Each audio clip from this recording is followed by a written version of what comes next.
आप देख रहे हैं अल्फा डिफेंस हिंदी में आपका स्वागत है। आप हमें ज्वाइन कर सकते हैं सोशल मीडिया पर, फेसबुक, इंस्टाग्राम, ट्विटर और इंग्लिश व्यूअर्स हमें ज्वाइन कर सकते हैं अल्फा डिफेंस इंग्लिश पर। आइए शुरू करते हैं आज का वीडियो।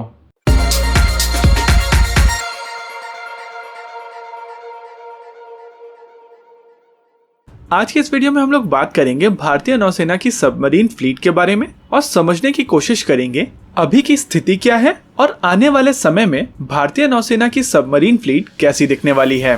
सबमरीन्स आमतौर पर दो प्रकार की होती हैं। पहली कन्वेंशनल पावर्ड यानी कि डीजल इलेक्ट्रिक सबमरीन्स और दूसरी सबमरीन्स होती हैं न्यूक्लियर पावर्ड। इस तरीके की सबमरीन्स के अंदर में एक छोटा न्यूक्लियर रिएक्टर होता है और जो इन सबमरीन्स को पावर करता है।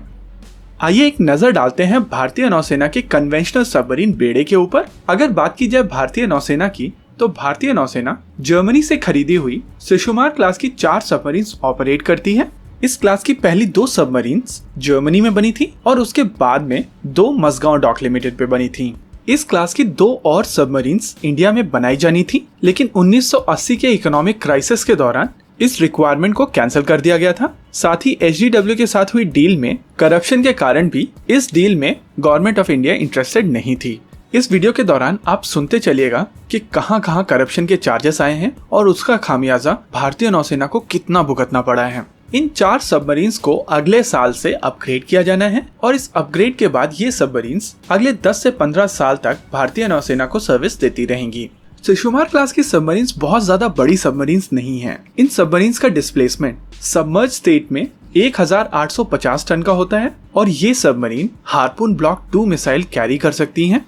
अगली सबमरीन है सिंधुघोष क्लास की सबमरीन्स। इस क्लास की सबमरीन्स रशिया से ली गई हैं। भारतीय नौसेना के पास में सिंधुघोष क्लास की 10 सबमरीन्स थी। इन 10 में से 8 सबमरीन्स अभी भी भारतीय नौसेना के पास एक्टिव हैं। एक सबमरीन एक्सीडेंट के बाद डीकमीशन कर दी गई थी।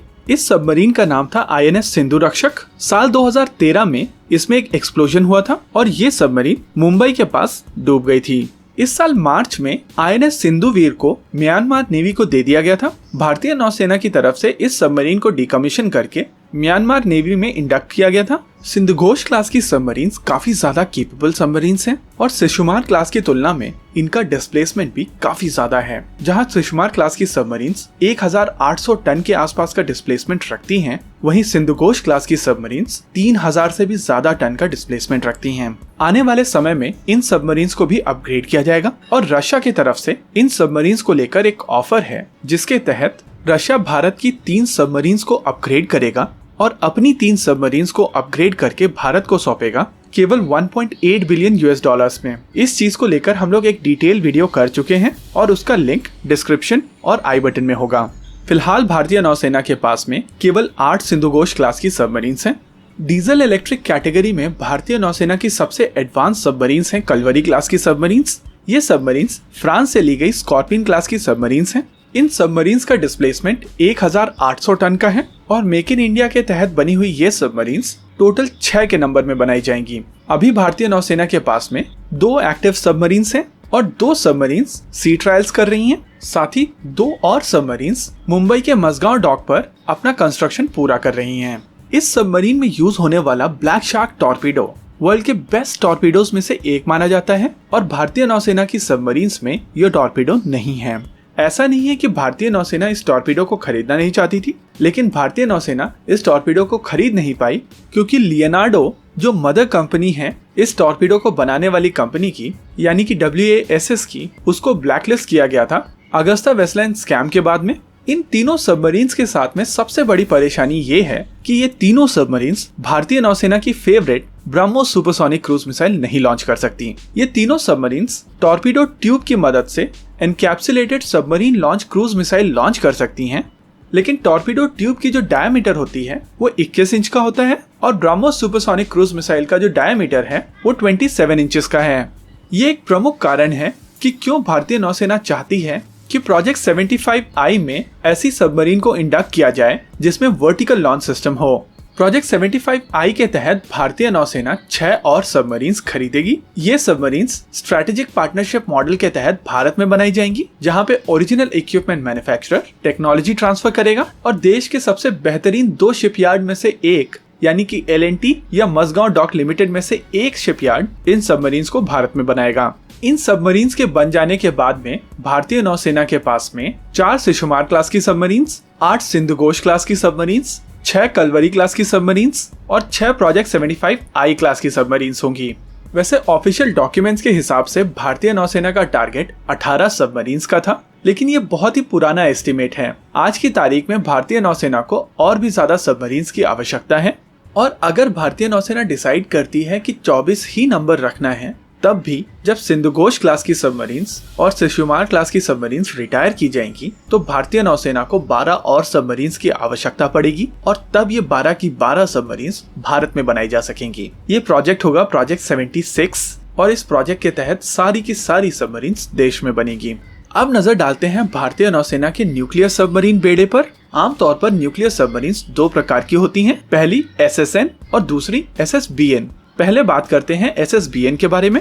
SSBN का अर्थ है सबमर्सिबल शिप बैलिस्टिक, अर्थात वो सबमरीन्स जो न्यूक्लियर पावर्ड होती हैं और बैलिस्टिक मिसाइल्स कैरी करती हैं। जैसा कि आप जानते हैं कि बैलिस्टिक मिसाइल्स बहुत ज्यादा बड़ी होती हैं डायमीटर और लेंथ में, और इस वजह से इस तरीके की सबमरीन्स साइज में काफी ज्यादा बड़ी होती हैं। भारतीय नौसेना के पास में इस समय 2 न्यूक्लियर बैलिस्टिक मिसाइल सबमरीन्स हैं, पहली INS अरिहंत और दूसरी INS अरिघात। इस तरीके के प्रोजेक्ट सामरिक दृष्टि से काफी ज्यादा महत्वपूर्ण होते हैं, यानी कि स्ट्रेटेजिकली बहुत ज्यादा इंपॉर्टेंट होते हैं, और इसीलिए इस तरीके के प्रोजेक्ट के बारे में ज्यादा डिटेल पब्लिक डोमेन में नहीं आती है।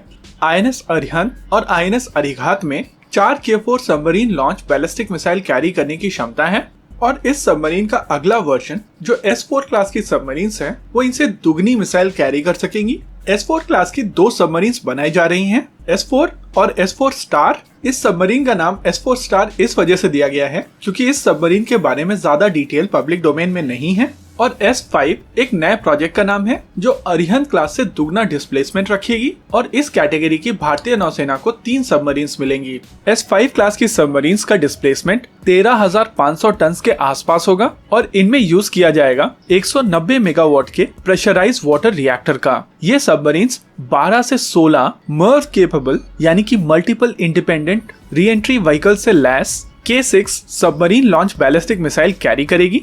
हालांकि अभी जो इनका नंबर है 3, ये आगे चलकर बढ़ सकता है।